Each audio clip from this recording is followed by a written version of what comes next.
Hello everyone, so I hope you all are doing well. So start करते हैं हमारा नया लेक्चर्स जो आज हम पढ़ने वाले हैं, that is correspondence with depositors. अभी ये जो चैप्टर है आपको बहुत इजी जाने वाला है। एज आई टोल्ड यू, आपको ज्यादा से ज्यादा कॉरेस्पॉन्डेंस विद मेंबर ये समझ में आ गया तो डिबेंचर्स तो आ ही जाएगा, एंड डिपॉजिटर्स के साथ भी कॉरेस्पॉन्डेंस आपको आ ही जाएगा। सिर्फ इसमें यही है कि आपको फॉर्मेट पता होना चाहिए, क्या लेटर में जरूरी है मेंशन करना उस रिस्पेक्टिव सब्जेक्ट के रिलेटेड, वो पता होना चाहिए। एंड कुछ चीजें हैं सब्जेक्टिव एंड ऑब्जेक्टिव टाइप की जो इंपॉर्टेंट है इस चैप्टर में, जो ऑब्जेक्टिव में भी आ सकता है, ऑब्जेक्टिव क्वेश्चंस में या सब्जेक्टिव क्वेश्चंस में। अगर लेटर को छोड़ के मैं बात करूं तो आपको क्वेश्चंस आ सकते हैं। जैसे आप देख रहे हो प्रिकॉशंस टू बी टेकन, तो ये कभी कभार पूछे जाते हैं 4 मार्क्स के 5 मार्क्स के क्वेश्चन में, तो इतना टेंशन भी लेने की जरूरत नहीं है, क्योंकि अगर आपने कॉरेस्पॉन्डेंस विद मेंबर भी पढ़ लिया, उसके प्रिकॉशंस भी पढ़ लिए, तो उसमें से ही पॉइंट आगे के डिबेंचर्स एंड डिपॉजिटर्स के साथ आपको प्रिकॉशंस लेना है व्हाइल कॉरेस्पॉन्डिंग। एंड कंटेंट तो सेम ही रहेगा जो आप इंट्रोडक्टरी पार्ट में पढ़ रहे हो ईच चैप्टर में। वो इंट्रोडक्टरी पार्ट कहां से आया हुआ है, तो चैप्टर नंबर 3, 4, 5 रिस्पेक्टिवली 6, 7, 8 के इंट्रोडक्टरी पार्ट में शॉर्ट में दिया हुआ है कि हम मेंबर्स किसको बोलते हैं, मेंबर के साथ कैसे कॉम्प्लाई करना रहता है, and same for debentures and depositors. तो देखो, अगर आपको याद होगा कि डिपॉजिटर्स कौन होते हैं, तो डिपॉजिट सबसे पहले शॉर्ट टर्म फाइनेंस होता है, और ये मेनली क्या सेटिस्फाई करता है, कंपनी की जो short term working capital need होता है वो एक्चुअली सेटिस्फाई कर रहा होता है। कंपनी एक्सेप्ट कर सकती है deposit for the period of 6 month to 36 month, ठीक है। तो इसीलिए इसको शॉर्ट टर्म के लिए बोला जाता है, क्योंकि ये हम मैक्सिमम कितने मंथ के लिए कलेक्ट कर सकते हैं, 36 मंथ। मतलब किसी भी डिपॉजिटर्स को हम मोर देन 36 मंथ का टर्म या लेस देन 6 मंथ का टर्म नहीं दे सकते, maturity period, okay.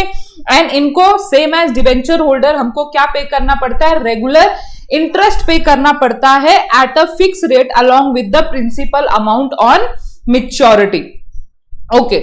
Now company secretary has to conduct correspondence with depositors regarding, अगर आप देखोगे थोड़ा सा नोटिस करोगे तो इधर डिबेंचर्स भी कैसे आउटसाइडर्स थे, क्रेडिटर ऑफ द कंपनी थे, तो सेम डिपॉजिटर्स भी आउटसाइडर है, क्रेडिटर ऑफ द कंपनी है। तो अगर आप देखोगे हम जो इंस्टेंसेस पढ़ने वाले हैं इनके साथ कम्युनिकेशन के लिए, वो कहीं ना कहीं सेम है डिबेंचर होल्डर की तरह, तो इतना टफ नहीं जाएगा ये आपको चैप्टर में। बार बार यही बोल रही हूँ, सिर्फ थोड़ा सा दिमाग लगाने की जरूरत है। अगर आपने पिछले 2 चैप्टर जो है कंसेप्चुअली पढ़ लिया है, समझ के पढ़ लिया है, तो ये चैप्टर में तो दिक्कत 100% नहीं आएगी। तो डिपॉजिटर के साथ हम कब कब कॉरेस्पॉन्ड करते हैं, तो while accepting the deposit, while paying the interest, renewal and repayment के टाइम पे। और यही 4 से 5 आपको लेटर्स दिए हुए हैं जो हम कॉरेस्पॉन्ड करेंगे विद डिपॉजिटर, और देख लेंगे उसमें मेन कंटेंट क्या है। And the secretary should be very cautious and careful while correspondence with deposits. Now अभी हम प्रिकॉशंस देखेंगे 8.1 वाले टॉपिक में। इसमें क्या दिया हुआ है कि जब भी हम डिपॉजिटर्स के साथ डील करते हैं तो we should know the legal provision regarding that content, ठीक है। हमको पता होना चाहिए डिपॉजिटर्स के साथ या डिपॉजिटर्स के लिए क्या क्या चीजें इंपॉर्टेंट है बताना, तो ये आपको पता होना चाहिए। और प्लस आपने ये इन्फॉर्म करना चाहिए डिपॉजिटर्स को कि we have duly complied with all the provision जो इसके लिए इंपॉर्टेंट है। आप लेटर में भी देखोगे तो ऐसा ही लैंग्वेज यूज किया हुआ है। देन कर्टसी होना चाहिए, ये तो सिंपल सी बात है, जब भी आप किसी के साथ कॉरेस्पॉन्ड करो तो एक कर्टसी, एक लहजबा होना चाहिए। So should not use rude word, and जितना हो सके आपने सामने वाले को इज्जत देनी चाहिए। And third one is prompt respond. अगर आपको कोई क्वेरीज आई है डिपॉजिटर से या किसी भी चीज के रिगार्डिंग ग्रीवेंसेस है सामने वाले डिपॉजिटर्स को, तो उसका रिस्पॉन्स जो होना चाहिए वो प्रॉम्प्टली होना चाहिए। प्रॉम्प्टली मतलब जितना जल्दी हो सके उतना जल्दी आपने उनको रिप्लाई देना चाहिए। एक्यूरेसी होना चाहिए, जो भी हम फैक्ट एंड फिगर्स दे रहे हैं वो updated information, accurate and precise होना चाहिए। एंड एंड हमने आउटडेटेड इंफॉर्मेशन नहीं गलती से प्रोवाइड कर देना चाहिए, क्योंकि वो कंपनी सेक्रेटरी का फिर बैड इंपैक्ट पड़ता है डिपॉजिटर्स पे, एंड कंपनी सेक्रेटरी का अगर बैड इंपैक्ट पड़ रहा है तो अल्टीमेटली कंपनी का बैड इंपैक्ट हो जाता है, ठीक है। Image and goodwill, as I told you, जब भी हम कॉरेस्पॉन्ड करते हैं आउटसाइडर से तो कंपनी सेक्रेटरी के कंधों पे image and goodwill of the company रहता है, तो वो मेंटेन करते हुए कंपनी सेक्रेटरी को कॉरेस्पॉन्ड करना चाहिए। कुछ रूड वर्ड, हार्ड वर्ड ऐसे यूज नहीं करने चाहिए। So should maintain the goodwill of the company. हमेशा यू एटीट्यूड होना चाहिए। अभी ये यू एटीट्यूड मतलब क्या होता है कि हमेशा हमने सामने वाले को due respect and due importance देना चाहिए। ये नहीं कि हम ये कर रहे हैं, हम वैसा कर रहे हैं, हम फलाना ढिमकाना ये सारी चीजें कर रहे हैं एंड सामने वाले के जो क्वेरी थी वो तो साइड में रह गई और हमने अपना ही बोल बच्चन कर दिया, ऐसा नहीं। सामने वाली की जो क्वेरी है, सामने वालों को जो बताना इंपॉर्टेंट है, हमको उस पे ध्यान देना चाहिए, rather देन टेकिंग पूरी दुनिया की सारी चीजें कि हमने क्या क्या किया है, ठीक है। तो letter should be with the you attitude कि आप हमारे लिए बहुत इंपॉर्टेंट हो, इसीलिए हम ये लेटर आपको लिख रहे हैं। कंसाइजनेस होना चाहिए। कंसाइजनेस मतलब जितना शॉर्ट हो सके वो लेटर उतना शॉर्टन करना चाहिए, क्योंकि अगर आप लंबे लंबे सेंटेंसेस एंड भर भर के पेजेस लिखोगे लेटर तो किसी के पास इतना टाइम नहीं है ना। आप देखते हो आजकल की दुनिया कितनी बिजी है, तो किसी के पास इतना टाइम नहीं है जो लंबे लंबे सेंटेंसेस एंड हार्ड वर्ड जो रहते हैं, जो समझ में नहीं आते हैं, ऐसे वर्डिंग से आप लेटर लिखो तो कोई भी इंटरेस्टेड नहीं रहेगा। तो इसीलिए आपने जितना कंसाइज वे में उस लेटर को लिखना चाहिए उतना कंसाइज वे में आप लिखो लेटर को। मैक्सिमम सीक्रेसी मेंटेन होनी चाहिए। मैक्सिमम सीक्रेसी मतलब कि कॉन्फिडेंशियलिटी ये एट अ पार होना चाहिए, क्योंकि आप company secretary as a top level management के साथ बैठते उठते हो, आपके पास कुछ ऐसी भी इंफॉर्मेशन होती है जो आप गलती से डिस्क्लोज ना कर दो, तो हमेशा कंपनी सेक्रेटरी को ये ध्यान में देना चाहिए कि कोई ऐसी वैसी इंफॉर्मेशन डिपॉजिटर तक नहीं पहुंच जानी चाहिए। मतलब ऐसा हो जाता ना कुछ कुछ इंफॉर्मेशन देते देते हमारे मुंह से हमारे हाथों से ऐसे कुछ लिखा जा सकता है जो एक्चुअली डिपॉजिटर को नहीं बताना चाहिए था बट बता दिया। तो ऐसा गलती से भी नहीं होना चाहिए। वी शुड, या company secretary should maintain maximum secrecy with depositor. Okay, now अब 8.2 आप देखो कि हम कौन से सर्कमस्टांसेस के साथ कॉरेस्पॉन्ड विद डिपॉजिटर्स करने वाले हैं। तो सबसे पहले हम thanking depositor for deposit amount and showing faith in company, and then हम इंटरेस्ट पेमेंट का इंटीमेशन करने वाले हैं, renewal of deposits and informing deposit about repayment of deposit on maturity. तो ये टॉपिक्स हैं, ये आपको एग्जाम में आ सकते हैं जिसपे हमको डिपॉजिटर्स के साथ लेटर लिखना है, डिपॉजिटर्स के लिए लेटर लिखना है।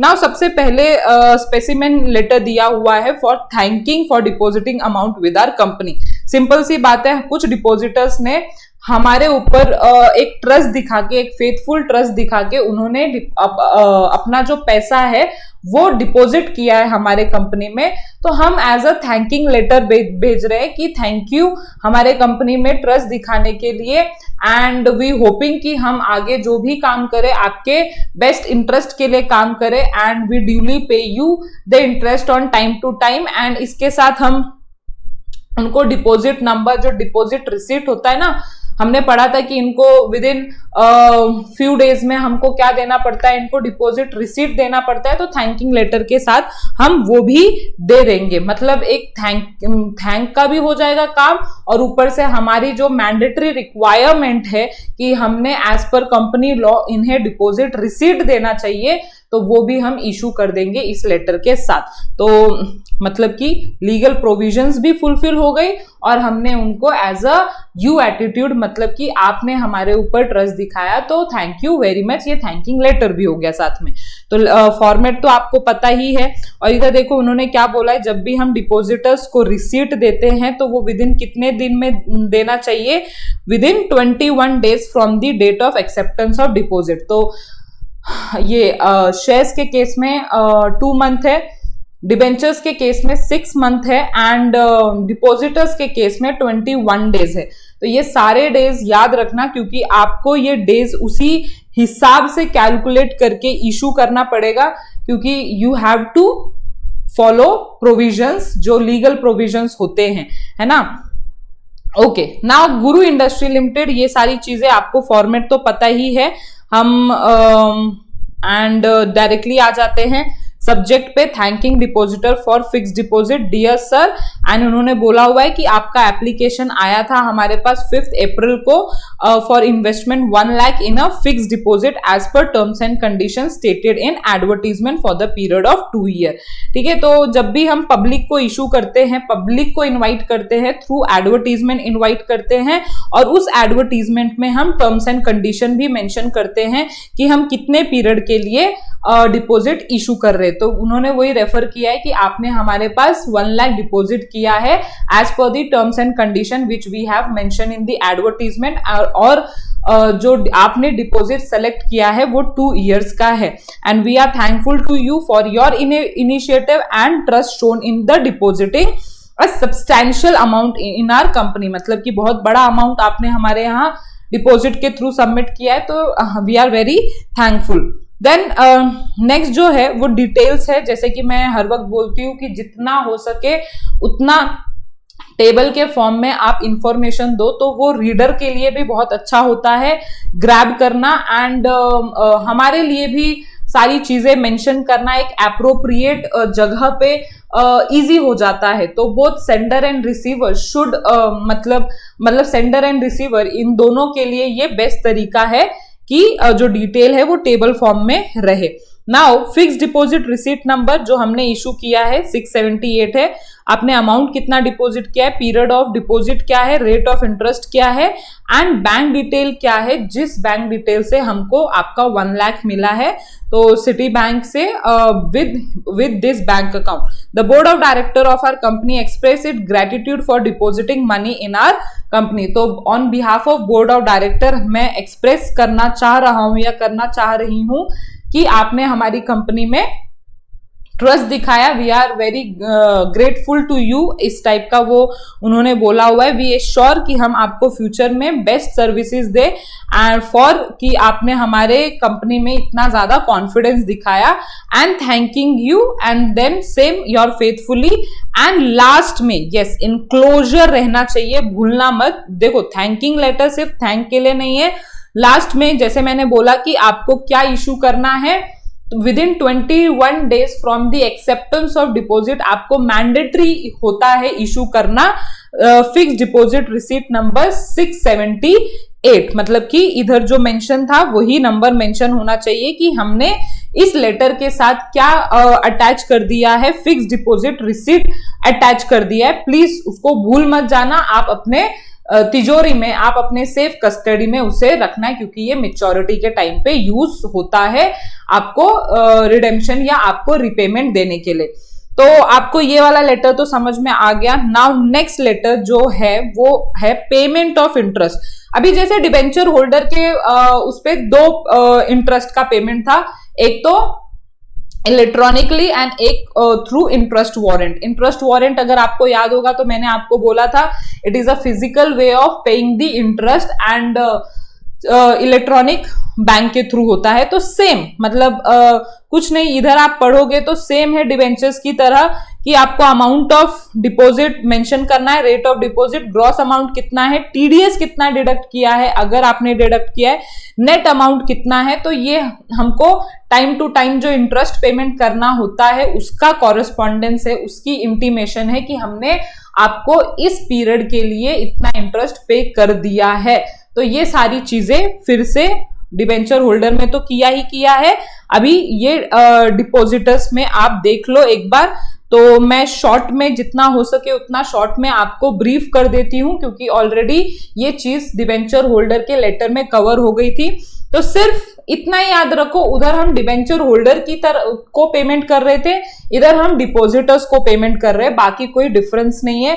बाकी बोर्ड ऑफ ही डायरेक्टर अप्रूव करते हैं इंटरेस्ट को, और company secretary on behalf of board of director authorise होती है to issue interest to respective depositor. तो I am instructed by board of director की मैं आपको इन्फॉर्म करना चाहती हूं कि 10% ऑफ फिक्स डिपॉजिट अप्रूव किया है और उस पे का जो इंटरेस्ट है वो ड्यू हो गया है। सो मैं इधर we are enclosing interest warrant number 3345 जो डेटेड 25 जुलाई 2009 है, और हमने अपने इस बैंक पे ड्रॉन किया है। मतलब कि हमारा bank axis bank Borivali branch है और आपका इंटरेस्ट कितना है 2500 का हमने अपने बैंक पे ड्रॉन किया। ड्रॉन मतलब कि जिस बैंक को पेमेंट करना है, मतलब ये कंपनी का बैंक होता है, ठीक है, कंपनी का बैंक है जो पेमेंट करने के लिए ऑथराइज है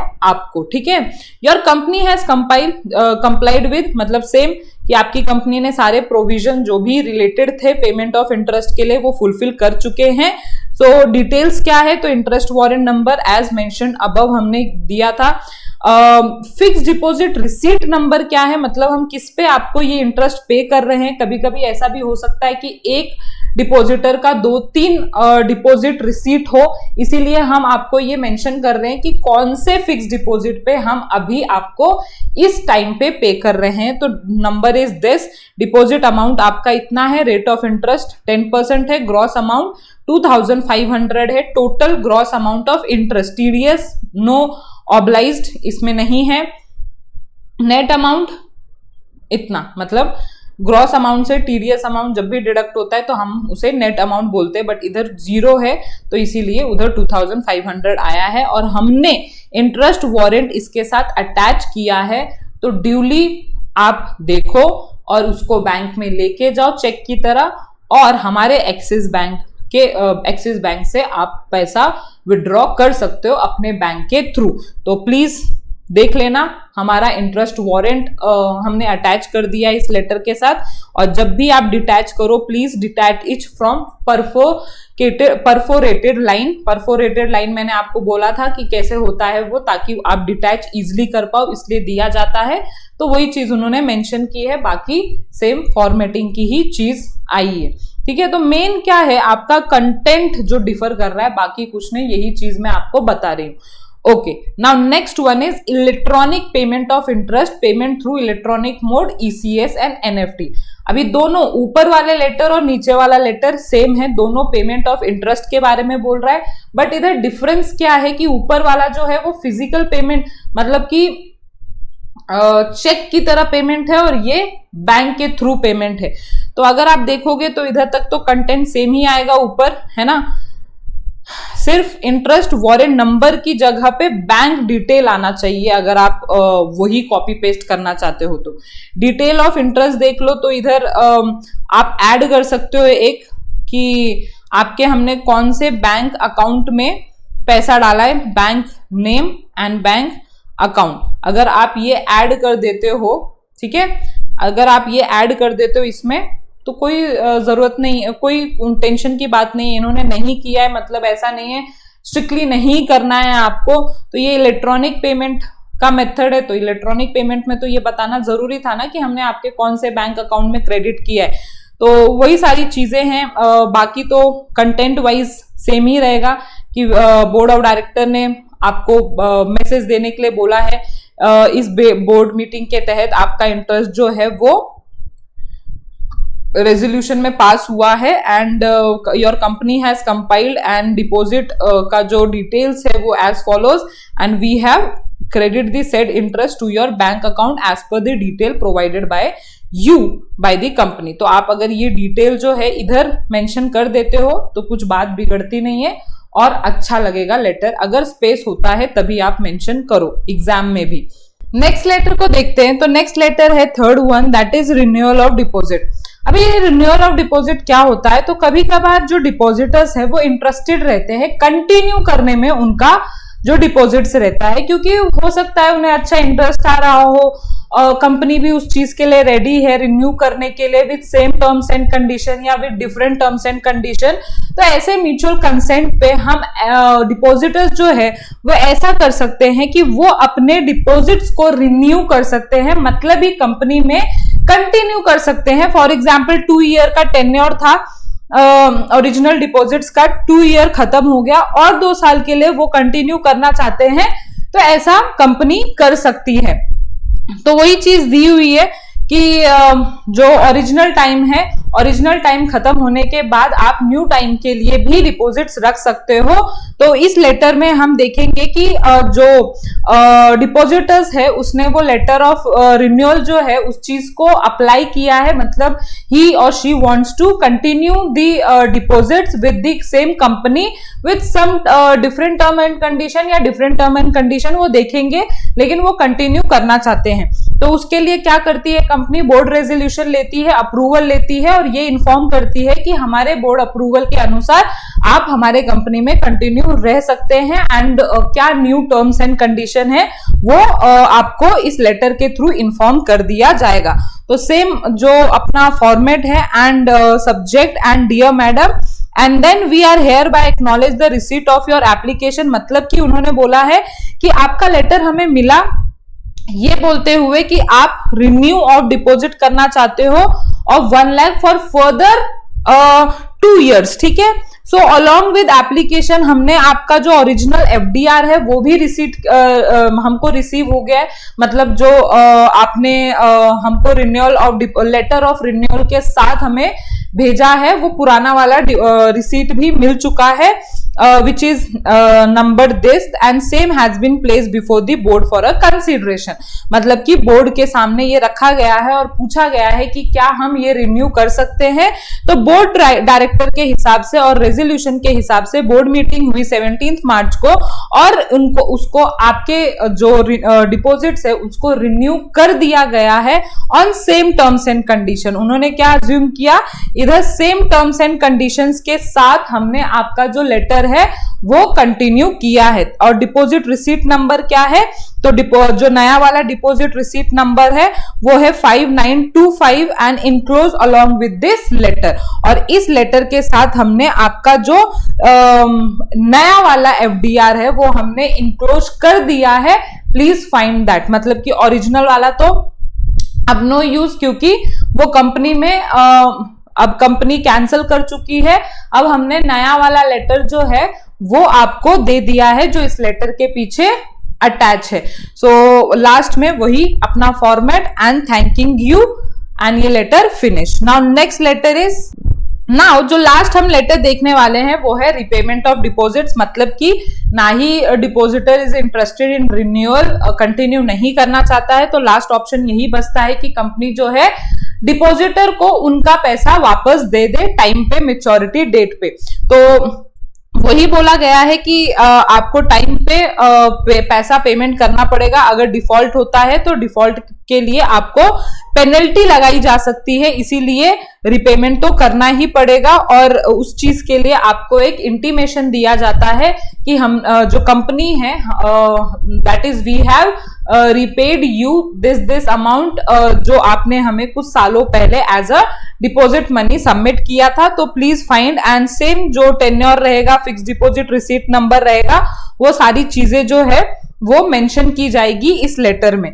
तो आप देख सकते हो ये लेटर सेम फॉर्मेट एंड इसमें हम क्या मेन फोकस कर रहे हैं, तो repayment of fix deposit and this is to inform you that fix deposit receipt, ये नंबर जो डेटेड आपने हमें इस दिन को दिया था of ₹1 lakh will be due for repayment on 30th November 2019। कहने का मतलब है कि आपने हमें इस दिन आपका ओरिजिनल एफडीआर दिया था और वो ड्यू हो रहा है 30th नवंबर 2019 और हम आपको लेटर कब लिख रहे हैं ये बताते हुए कि हम आपको रिपेमेंट इस दिन कर देंगे। सो 13th नवंबर को हम आपको ये लेटर लिख रहे हैं। So we have receive from you the original deposit and of course जब रिपेमेंट होता है तो कंपनी का ये रिक्वायरमेंट होता है कि जब आपने जो एफडीआर रिसीट इशू किया था वो आपको पहले रिसीव करना रहता है कंपनी में ऑफ कोर्स, एंड देन आप उनको रिपेमेंट कर दोगे। ठीक है, जो प्रूफ है कि ये जो है अपना डिपॉजिटर है वो तो वापस लेना पड़ेगा, क्योंकि अब वो जो रिलेशन है आपके और कंपनी के बीच में वो तो खत्म हो रहा है।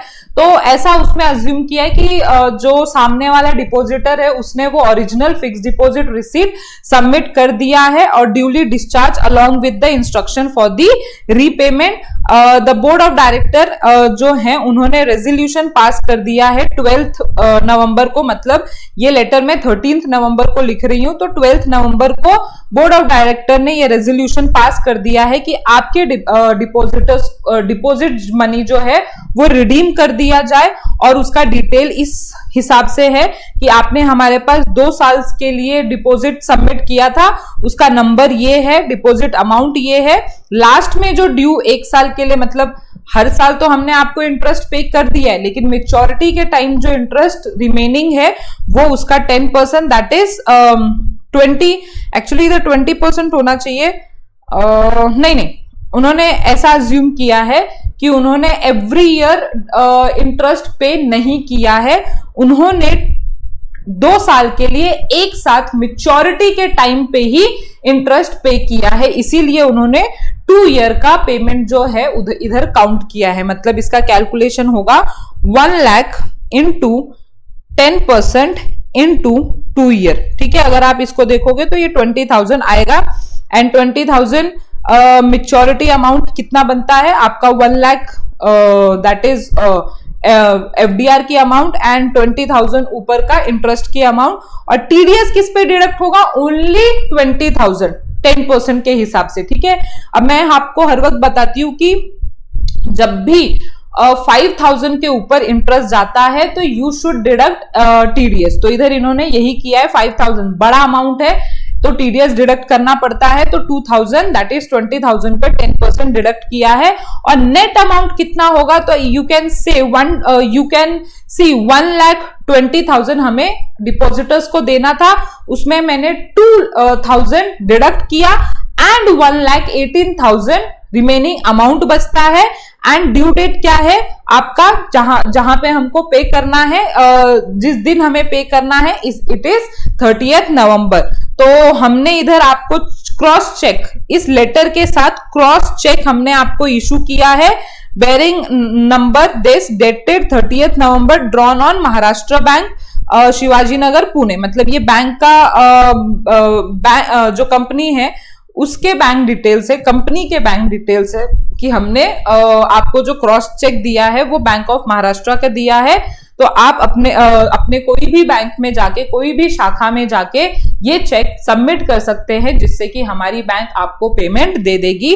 और हमने इस लेटर के साथ आपको क्या दे दिया है, जो ऊपर मेंशन क्रॉस चेक है उसको अटैच कर दिया है। मैंने हर वक्त बोलती हूँ, जब भी आप लेटर में कुछ अटैच करते हो तो उसके साथ आपको इंक्लोजरमेंट देना ही पड़ता है, मतलब ECL लिख के आपको वो बताना पड़ता है कि हमने इस लेटर के साथ ये इंक्लोज किया है। And same format at the ending जो हम हर लेटर में करते हैं। तो मुझे बोलो मजा आया कि नहीं मजा आया लेटर राइटिंग में। बहुत सिंपल लेटर, बहुत सिंपल चैप्टर्स है ये 3 चैप्टर, और मुझे हमेशा पढ़ाने में मजा आता है क्योंकि ये स्कोरिंग है। एक बार आपको समझ गया कि हम क्या कर रहे हैं, एक बार आपको कंसेप्चुअली सारी चीजें समझ में आ जाती हैं तो कोई भी चीज टफ नहीं रहता है।